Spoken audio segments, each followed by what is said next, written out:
Speaker sir,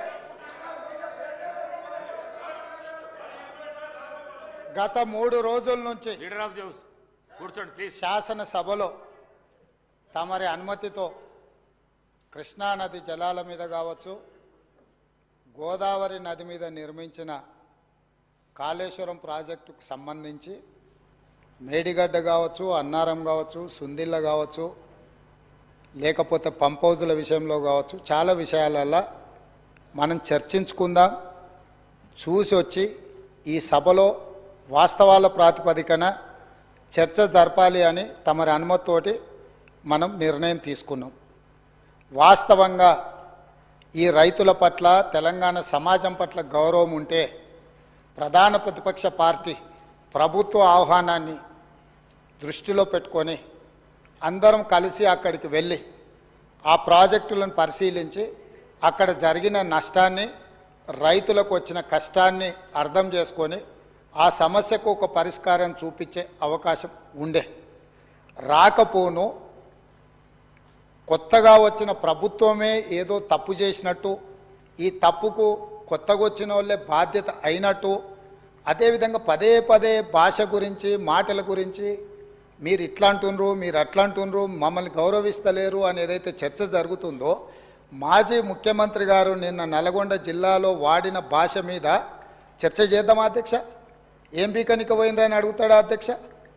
మాజీ ముఖ్యమంత్రిగా 10 ఏళ్ళు పనిచేసి, కేంద్ర మంత్రిగా పనిచేసి, రాష్ట్ర మంత్రిగా పనిచేసి, శాసనసభ్యుడిగా పనిచేసి, పార్లమెంటుగా పనిచేసి, గొప్పలు చెప్పుకొని జబ్బలు జరుచుకునే ఉద్యమకారుని అనేట ఆయన ప్రధాన ప్రతిపక్ష పార్టీ హోదాలో ఉండి ఒక రాష్ట్ర ముఖ్యమంత్రిని పట్టుకొని ఏం బీకనిక పోయినావు అని అడిగితే, రా ఇప్పటికే ప్రజల్ని ప్యాంట్ ఊడబిక్కురు, ఉన్న అంగి చొక్కా కూడా ఊడబిక్తాం.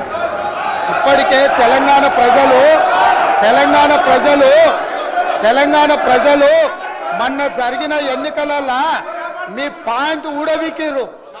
ఇవాళ ఆ ప్యాంటు ఊడబీకితే చెప్పుకునే దిక్కులేక బొక్కబోర్లో పడితే బొక్కలు ఇరిగినాయి మీకు. అయినా మీ బుద్ధి మారలేదు. ఒక ముఖ్యమంత్రిని పట్టుకొని ఏం బీకనిక పోయినావని అడుగుతారా అధ్యక్ష? ఇది పద్ధత? ఈ రాష్ట్రం 4 కోట్ల ప్రజలు ఓట్లేసి గెలిపించిన ముఖ్యమంత్రిని పట్టుకొని ఏం బీకనిక పోయినావని అంటారా అధ్యక్ష? ఇదేనా తెలంగాణ సాంప్రదాయము? ఈరోజు నేను మళ్ళీ అడుగుతున్నా అధ్యక్ష, ఈరోజు మేడిగడ్డ మేడి పండులాక కుంగిపోతే మేడిగడ్డల నీళ్లు నింపడానికి అవకాశం ఉందా అధ్యక్ష?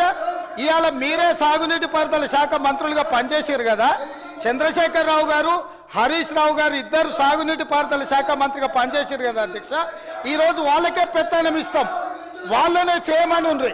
ఈరోజు ఏ రకంగా మేడిగడ్డలో నీళ్లు నింపుతారో, మేడిగడ్డ నుంచి నీళ్ళు ఎత్తి అన్నారంలో పోస్తారో, అన్నారంలో నుంచి సుందిలలో ఎట్లా పోస్తారో బాధ్యత వాళ్ళని తీసుకోమని అధ్యక్ష.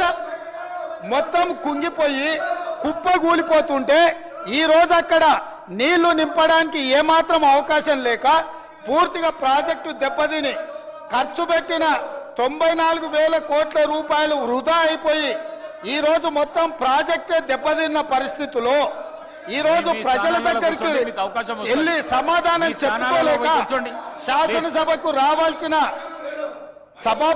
ఉపనాయకుడు ఇక్కడ సభలోకి రాకుండా పారిపోయి ఈరోజు చర్చ చేద్దామంటే రాకుండా ముఖ్యమంత్రి గారిని పట్టుకొని ఇట్లా మాట్లాడొచ్చా అధ్యక్ష?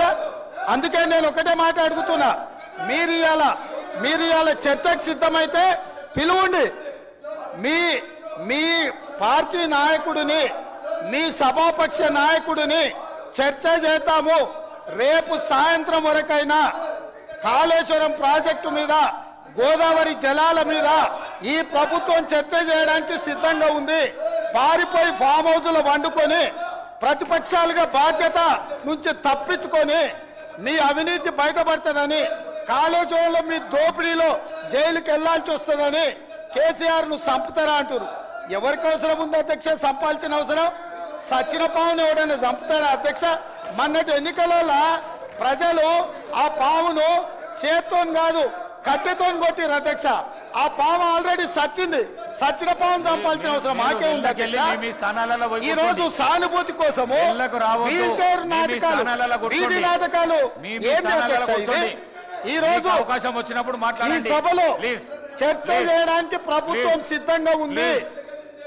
నిజాయితీ ఉంటే, మీరు అవినీతికి పాల్పడకపోతే, మీరు చెప్పినట్టు మేడిగడ్డలో 2, 3 పిల్లర్లు కుంగిపోతే దాని మీద తీసుకోవాల్సిన నిర్ణయాల మీద మాజీ ముఖ్యమంత్రి గారు చంద్రశేఖరరావు గారిని సభలోకి రమ్మనుండ్రి. చర్చ చేయడానికి ప్రభుత్వం సిద్ధంగా ఉంది. పారిపోయి అక్కడెక్కడో పోయి ఆడేదో ప్రగల్భాలేంది అధ్యక్ష. రమ్మనుండ్రి సభకు, వాస్తవాల మీద చర్చ చేస్తాం, మొత్తం ఇక్కడ పెడతాం. ఇవాళ ఆయన రప్పించుకుంటాడు, ఈయన వచ్చి ఈడ కొత్త మాటలు చెప్తాడు ఈడ. కాబట్టి అధ్యక్ష, దీని మీద ఇప్పుడు జరుగుతున్న చర్చ దేని మీద జరుగుతుందో ఆ విషయం మీద చర్చించమని ఉంది. ఎట్లాగూ సాగునీటి ప్రాజెక్టుల మీద శ్వేతపత్రం పెట్టడానికి మా ప్రభుత్వం సిద్ధంగా ఉంది. మీరు ఏమేమి విషయాలు ఉన్నాయో, ఏమేమి చర్చ చేయదలుచుకుందో మొత్తానికి మొత్తం శ్వేతపత్రం సందర్భంగా చర్చ చేద్దాం.